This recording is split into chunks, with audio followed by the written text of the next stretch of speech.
Bet you thought I was gonna be working out today. No. Hi, I'm Lydia Murkison and we're gonna be doing makeup.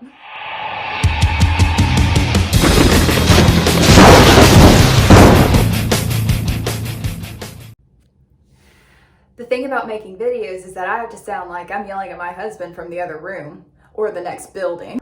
Sorry, neighbors!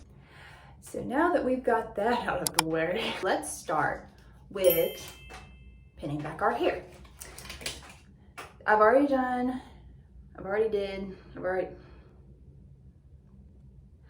already have my foundation done.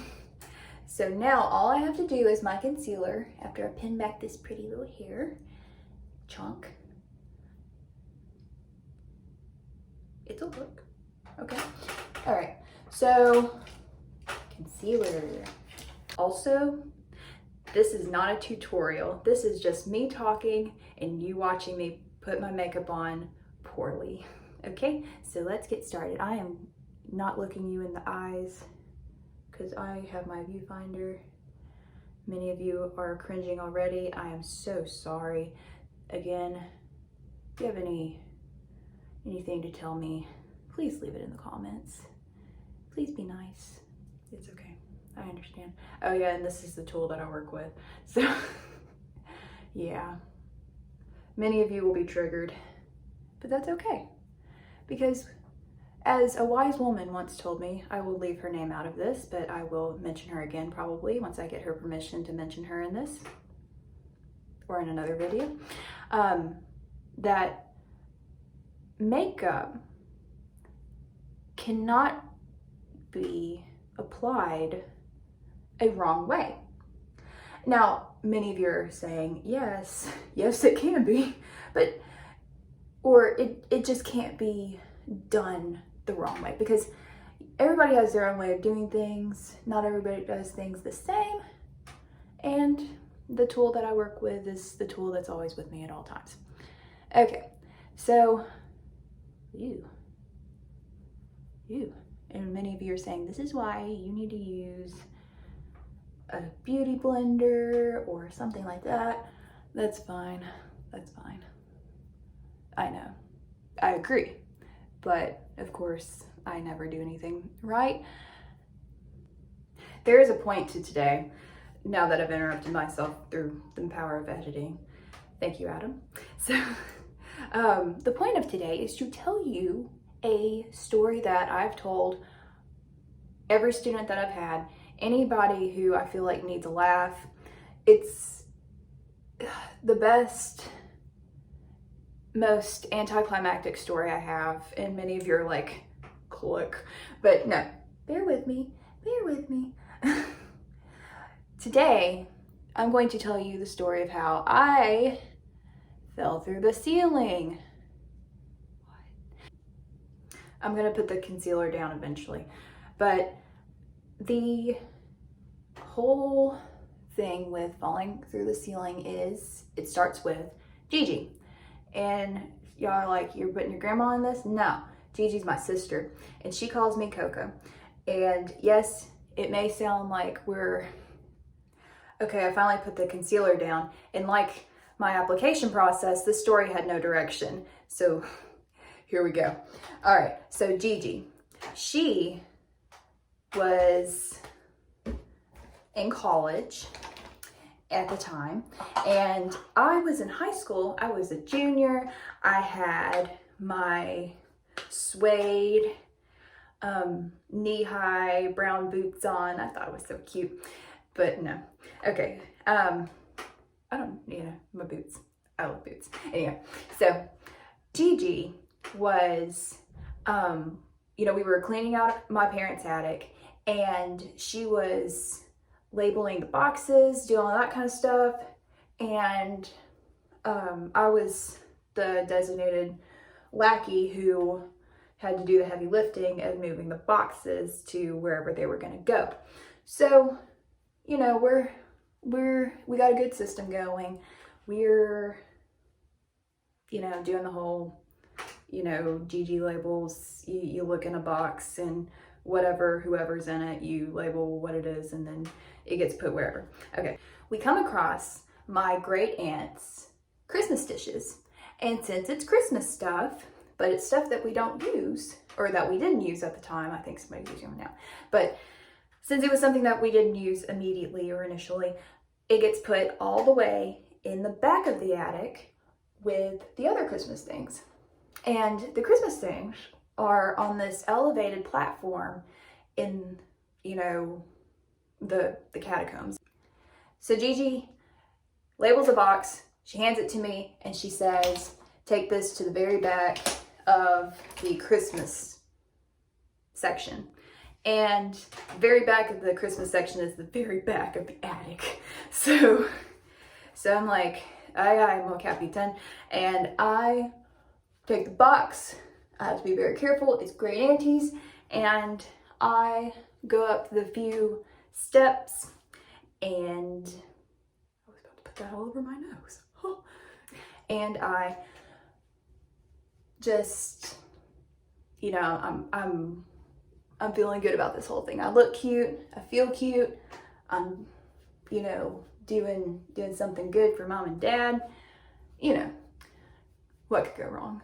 So I'm on this catwalk kind of thing, and because to get around all the Christmas totes, you have to go around on this kind of plank, that, because, you know, on one side it's just like insulation and all, you know, that fuzzy cotton candy stuff that doesn't taste like cotton candy. And on the other side are the Christmas totes, which are like the long barrier, longer than the Great Wall of China. So I've got one foot in front of the other. Oh, this is gonna trigger y'all. That's not how you put on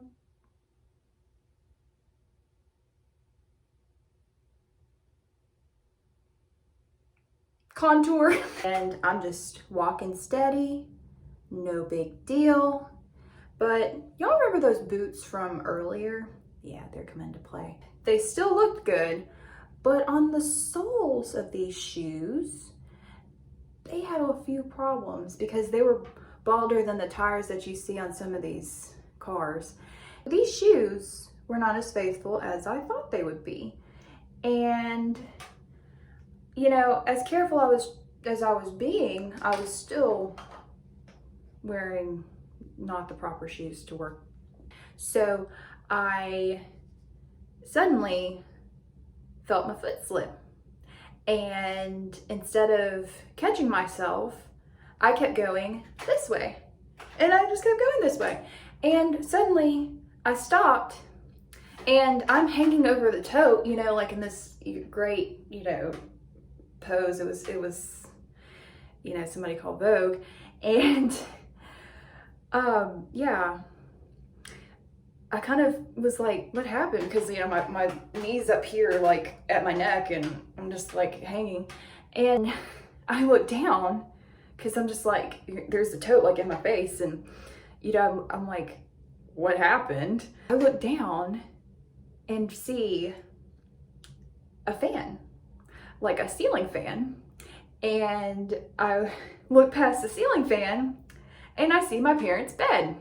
And these two things are covered in the not cotton candy. In that moment, I realized my foot had gone through my parents' 12-foot ceiling.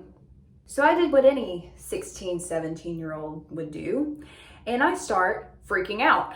I started hyperventilating. I started, like, you know, doing the, oh my goodness, Mom, you're gonna kill me, you know, that kind of thing. Gigi, being my rock, because she is my big sister, even though I'm bigger than her, but that didn't stop her from taking me down countless times.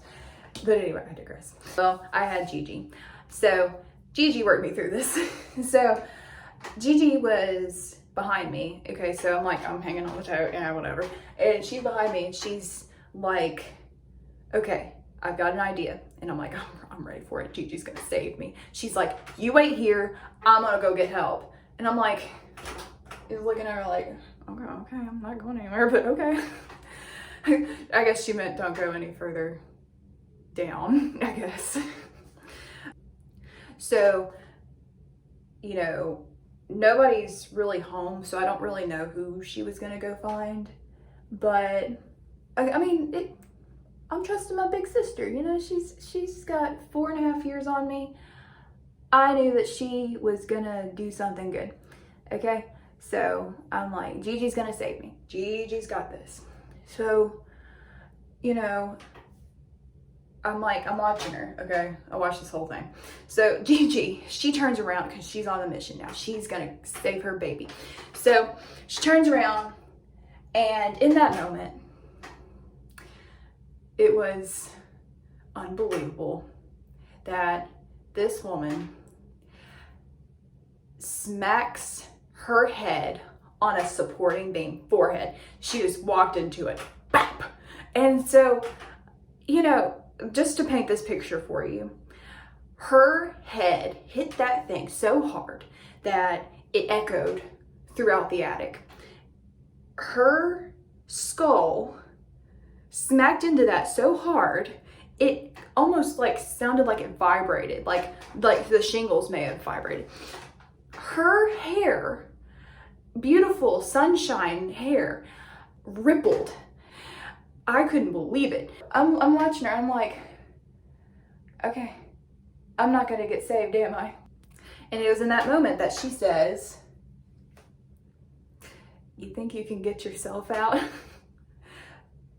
Yeah, it never occurred to me, maybe I should try to pull myself out. I just kind of stood up, and it was really weird. You know, I've never had to move like that, but I did it. And, you know, I kind of got caught on something, and I looked down, and I had 2 little holes in my cute little jeans, and I realized I had 2 screws in my leg. It wasn't as bad as you think, but still, I was like, oh. And you know, attic screws. You know, many attics aren't the cleanest, and I'm pretty sure they were probably rusty and stuff like that, and you know, horror movie stuff. And once Gigi regained consciousness while still being awake, she got me to she cleaned me up. At that time, Dad had come home, and you know, we're just, you know, I'm thinking I'm so dead. You know, I really didn't know what was gonna happen. I was just scared. I was 17, okay? And Gigi was really supportive through the whole thing. You know, as we've gotten older, and I'm sure maybe y'all have the same situations with your own siblings. She just had my back through it. And, you know, after cleaning me up, and, you know, I'm gonna have to face, you know, you can't really ignore or hide a huge gaping hole in a 12-foot ceiling above your parents' bed. There was no hiding it. We had to face it, or I had to face it. And she probably was gonna get in trouble too, because, you know, she's supposed to be the adult between the 2 of us. So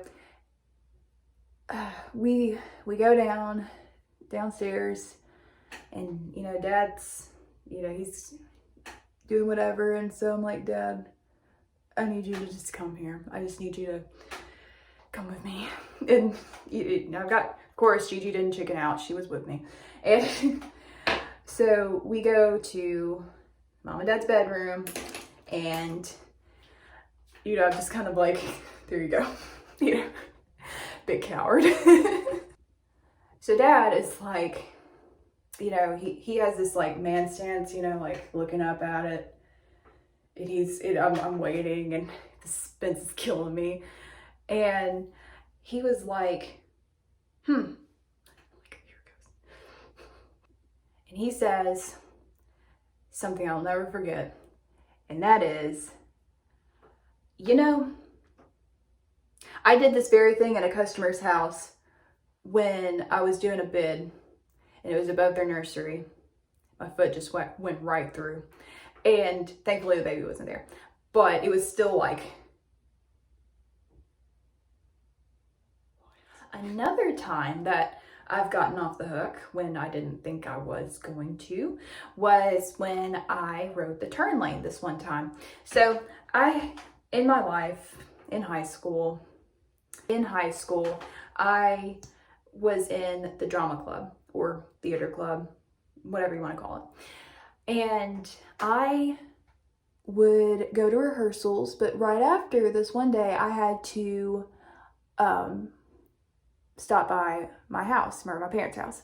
And so my parents, they didn't live too far from the school, but in order to get from this busy street that my school is on to, you have to turn left to get to where, on my way to my house.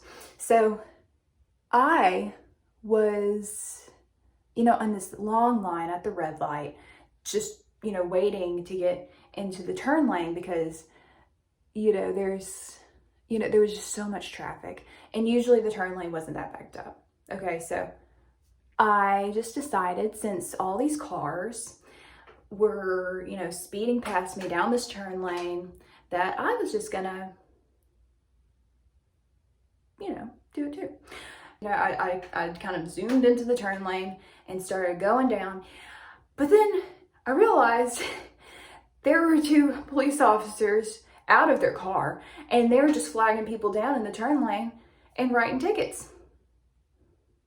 And guess who was next in line? You guessed it. So I'm just like, no. Because the deal when I was growing up was that we'll pay for your insurance. My parents will pay for my insurance as long as I don't get a ticket, because they said if you get a ticket, you are in so much trouble and we are taking you out. Okay, it's my turn. This mean police officer comes up, and he's having a bad day. And I get it. And this isn't to say that all police officers are mean and that they're not helpful and that they're, anything like that. I just caught this one on the wrong day. I'm fighting back the tears. I didn't cry initially until I got home, but long story short, or long story long, I got home and the first thing I do is run to my mommy. I'm like crying, and I hand her the piece of paper, and she's like, oh, my lips are chapped. And she's like, okay, we're gonna have to tell your daddy. I'm like, no! That is the opposite of what I wanted. But I had to face facts. My mom takes the ticket, she goes to my dad, and so they call me in. And I'm late for rehearsals, okay? But, this is a traumatic situation for me. I just composed myself, and, my dad's sitting in the chair, my mom, she's standing next to him. It's kind of like a Godfather situation. Like, his chair wasn't creaky like this, but you get the idea. I instantly, my face just explodes, just like, and he didn't even say, my mom just kind of like gets in like the eye, like, he's just like, I didn't say anything, I was beating myself up pretty bad because I was not a hooligan. I was a good child. I did not break laws except for right the turn lane. And so my dad had to take me to court. People. The court, the way it was structured, or the way it was, they did things. They just called 3 people up at a time. You plead guilty, not guilty. I don't know I didn't witness any people who pled not guilty, whatever. So, but I got like 2 other guys and me. And of course the judge goes, I'm the last one, of course. And so I'm having to like wait for, I'm just like, that internal like heavy breathing, just like, I mean, I don't know what I thought, the sentencing for riding the turn lane is, but apparently it was like jail. So these guys were pleading guilty because they knew what they did. And, we've got like the lady judge and stuff, and even though that doesn't really matter, but, I have to paint the picture for you. And, they're like, guilty, guilty. And, you know, she's telling them their sentence and whatever. And then it finally gets to me. And, okay, she has her paper in her hand and she looks down at it and she kind of stops. And of course, the suspense is just destroying me at this point. And she kind of looks at me. She looks back at the paper, and I just kind of like, you know, in order to get through this with good mental health, I kind of like scenarioed like I just kind of like played through what she was saying in her head. And I knew that she was saying, I totally wrote the turn lane when on my way to work today. How am I going to sentence this, you know? But she did. Hypocrite.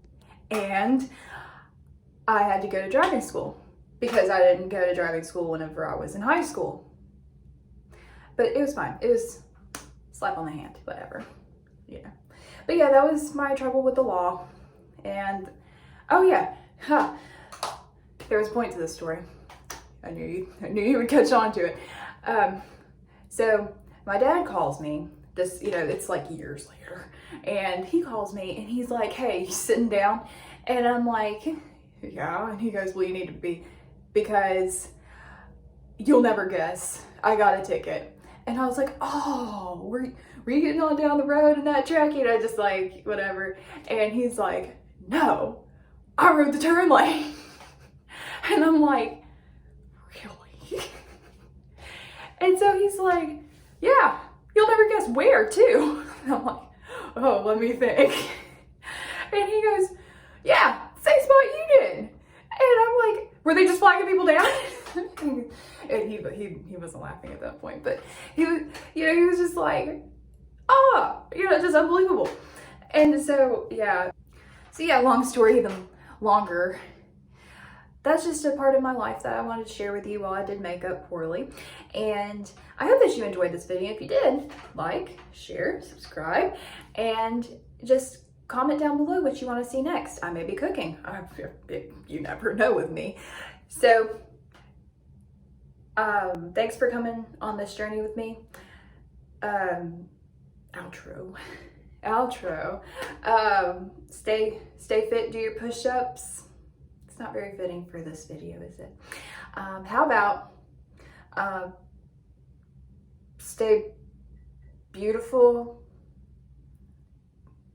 brush your hair, stay beautiful and brush your hair. Stay beautiful, brush your hair. Okay, anyway, it's gone on long enough. Okay, thanks for staying.